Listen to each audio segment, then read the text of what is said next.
So you think that you have investors, so you think you might have some potential investors who are interested in investing in your syndication or investment fund. What are the next steps?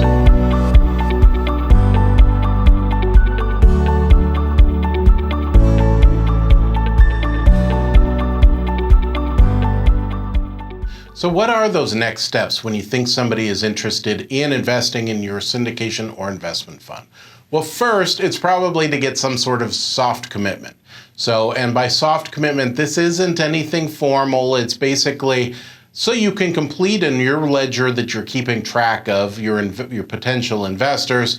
Hey, I think that this person is going to come in for $100,000 or whatever it is. So to do that, we basically ask them, so in this investment, what do you think you would be likely to invest in? Or does this sound like something that you'd be interested in investing in? And if so, how much are you thinking about? Are there any questions that you have about this investment product before you come in so that I can answer them for you? One of my questions off the bat is going to be, is this something that you're interested in? And if so, how much money are you thinking about doing it? Is it going to be the minimum amount or more? Those are like 3 examples of getting a soft commitment. That can be done by email or things like that. A lot of times if it's written down in an email, it's a little bit easier to convert to the next step, to the hard commitment stage. But a lot of times you'll just do it in just kind of an informal way like this. When you've got those soft commitments, the next thing that you need to do is you want to provide them the key information. Now that not only is it necessary, but it builds that level of trust. So the first thing that you always make sure that you do, and it's not provide them a document yet, the first thing that you do is make sure that they know that they have access to you for follow-up questions. That's what you're there for. You're a salesperson. You need to make sure that any questions that they have get answered in a timely manner. They need to know that. So that's the first thing that you provide them. Now we go on to the legal documents. So certainly you provide them that private placement memorandum. This is the document that describes in detail the risks, the conflicts of interest, the terms, what they're basically getting for their investment dollars. Another document is the operating agreement. The operating agreement describes the company or fund structure itself in terms of how it's going to work in order to fulfill what you're talking about in your marketing materials and in the private placement memorandum. The third document is the subscription agreement. The subscription agreement is what the investor will sign that basically says, in exchange for this money that I'm about to give you, I am going to get those membership units. Here's what I promise. I've read the PPM, etc. The syndicator is saying, yes, I understand that. Here's what I promise. I'm going to live by the operating agreement. It binds the investor to the operating agreement, to the investment fund itself. The last thing that I do that I think is very helpful is an investor questionnaire. This can take care of a lot of different things. Certainly it makes it easier at tax time by putting all the information at one place, but it also can set that basis for making sure that people coming in under a Rule 506B are knowledgeable about investing so that it's not unusual for them to invest in something like your investment fund. After your investors have all the documents that they need, it's now time that you address any questions that they have. Now, they may have a bunch of questions, so it's also very important that you've read through the operating agreement and the PPM and the subscription agreement so that you can answer any questions that are there. Things that are likely to come up is discussing about the risks of the investment, talking about what the terms are, what kind of return are they likely to get, and why they think that your investment is worth going into. They may have questions about your management team, how it's actually going to function so that they can build that level of trust even higher so that they're willing to give you that $100,000 that they already gave you a soft commitment for.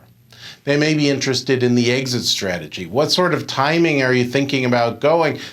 Timing is defined in the private placement memorandum most of the time, but they want some assurance on what that timing is. It can be deviated from, but they need to know what to expect. And also fees and expenses is a normal thing as well. They need to know, what sort of fees are you charging off the top. If you're charging a 20% asset management fee, holy moly, that's a big number. Normally it's something closer to 2. So they need to know what that is and why you've allocated expenses and fees that way. And they may have questions on it beyond what's in the PPM. After you've given the investor the documents, after they've asked all the questions that they need to, now it's time to finalize the investment. A lot of times we call this the closing of the subscription. So sometimes you'll see that in the subscription agreement itself, we're referring to closing.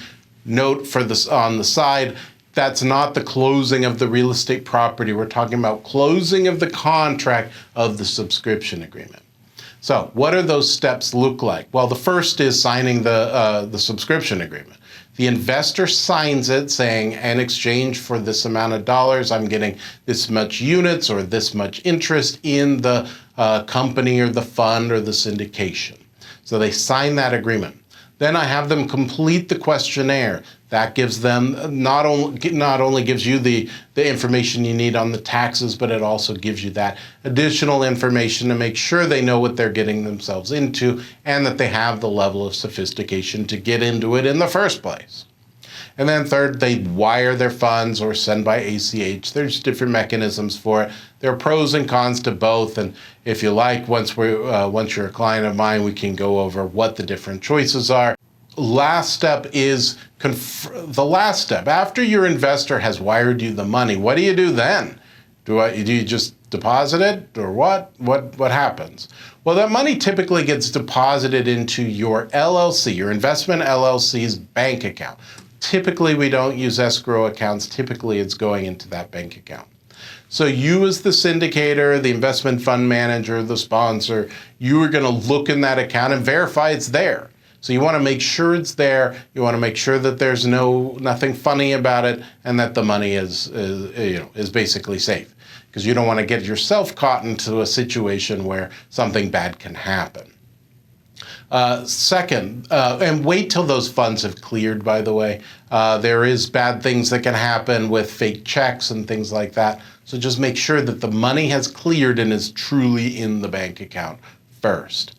So you're going to confirm that those funds are there. You're going to countersign the subscription agreement and send it back to the investor. You can also issue what we think of as like stock certificates or membership certificates and things like that. It's not very common, but I have had clients do it. There's reasons why it's not very common, mostly because there's specific language that needs to appear on them if you're going to do it, and it kind of takes away the fun of it, because we have to say it's not for resale and things like that on the investment certificate if you decide to issue them.